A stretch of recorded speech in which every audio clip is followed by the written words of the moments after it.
In the days of the Emperor Yao lived a prince by the name of Hao Wan, who was a mighty hero and a good archer.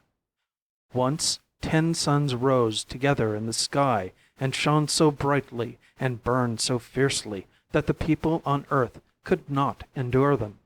So the emperor ordered Hao Wan to shoot at them, and Hao Wan shot 9 of them down from the sky.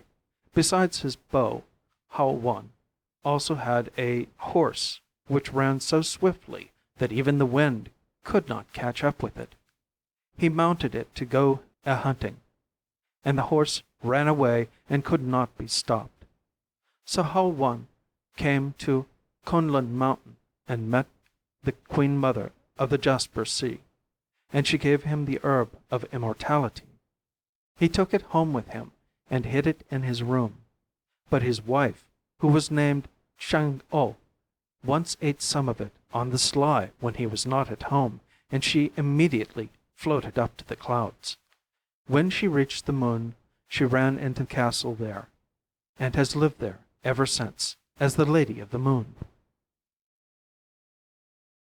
On a night in mid-autumn, an emperor of the Tang dynasty once sat at wine with 2 sorcerers, and one of them took his bamboo staff and cast it into the air, where it turned into a heavenly bridge, on which the 3 climbed up to the moon together. There they saw a great castle, on which was inscribed, "The spreading halls of crystal cold." Beside it stood a cassia tree, which blossomed and gave forth a fragrance filling all the air. And in the tree sat a man who was chopping off the smaller boughs with an axe. One of the sorcerers said, "That is the man in the moon. The cassia tree grows so luxuriantly that in the course of time it would overshadow all the moon's radiance. Therefore it has to be cut down once in every 1,000 years." Then they entered the spreading halls. The silver stories of the castle towered one above the other, and its walls and columns were all formed of liquid crystal.